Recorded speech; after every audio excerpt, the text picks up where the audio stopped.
Assalamualaikum warahmatullahi wabarakatuh. Perkenalkan, nama saya Teguh Maulana. Di sini saya akan menjelaskan secara singkat tentang muslikat qiraah wal kitabah.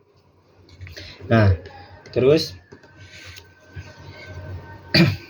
membaca Al-Quran merupakan salah satu keharusan bagi muslim dikarenakan membaca Al-Quran sangatlah bermanfaat bagi setiap muslim.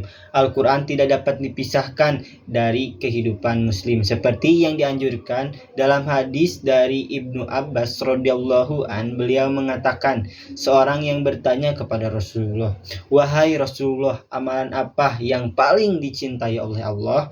Dan Rasulullah menjawab, Al-hal wal murotal. Orang itu bertanya, apa al-hal murotal ya Rasulullah?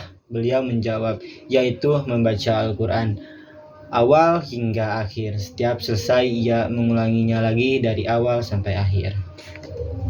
Nah, di sini bertujuannya ini yaitu menjelaskan makna muslikat dan gorib, menjelaskan sebab-sebab terjadinya muslikatul gorib, dan memaparkan jenis-jenis muslikatul gorib beserta contohnya.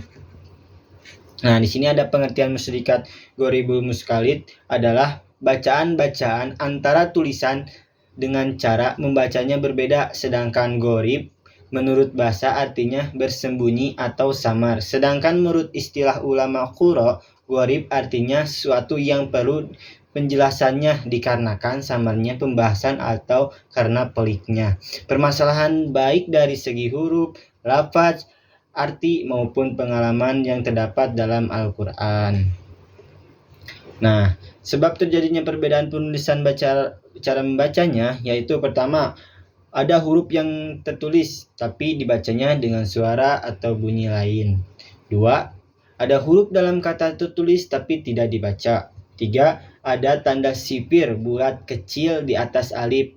Ada 2, yaitu sipir mutadir bulat kecil di atas huruf alif yang berada di tengah-tengah kata sehingga huruf alif tersebut berfungsi dan dibaca pendek.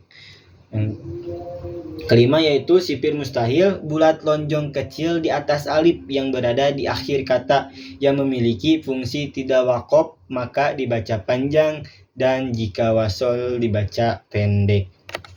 Lanjut. Nah, di sini ada contoh-contoh sipir ya. Bisa kita lihat bahasanya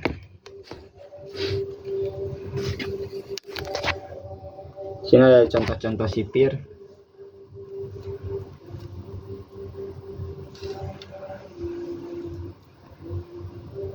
Nah, ini. Di sini tertulis bahwasanya ada contoh musalah dan wakof dari sipir mustahil dan sipir mustadir. Sini ada tabelnya, bisa kalian lihat.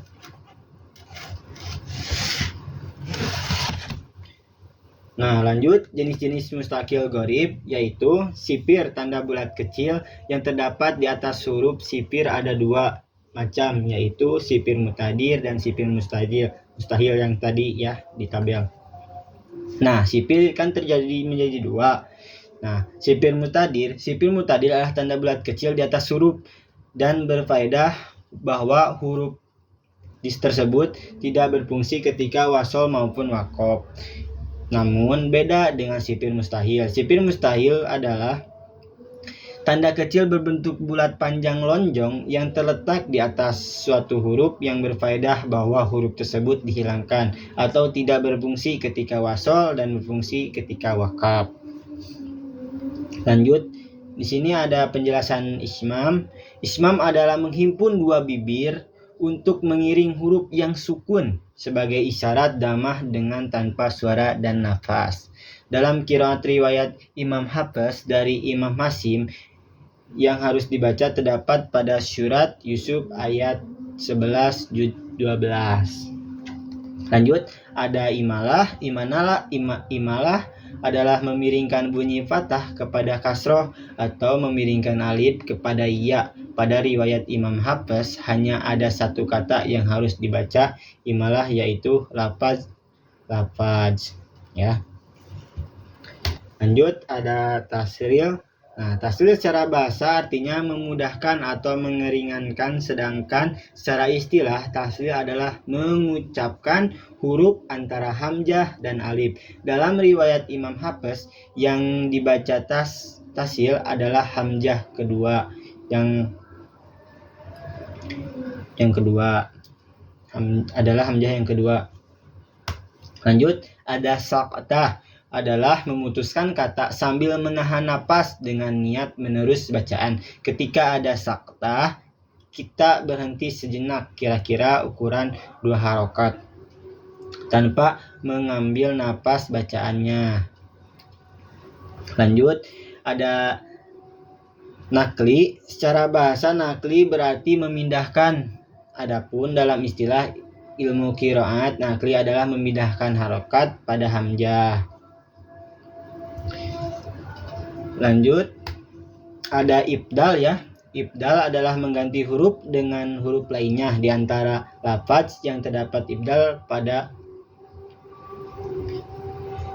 ibdal merupakan huruf ibdal mengganti huruf dengan huruf lainnya di antara lafaz. Lanjut, langsung kesimpulan ya. Nah, di sini kesimpulannya, muslikat adalah bacaan yang antara tulisan dengan cara bacaannya berbeda. Ada beberapa penyebab terjadinya bacaan, yaitu ada huruf yang tertulis di bacaan dengan suara atau bunyi lain. 2. Huruf dalam kata tertulis tapi tidak dibaca. 3. Ada tanda sipir bulat kecil di atas alif. Ada 2, yaitu sipir mutadir dan sipir mustahil.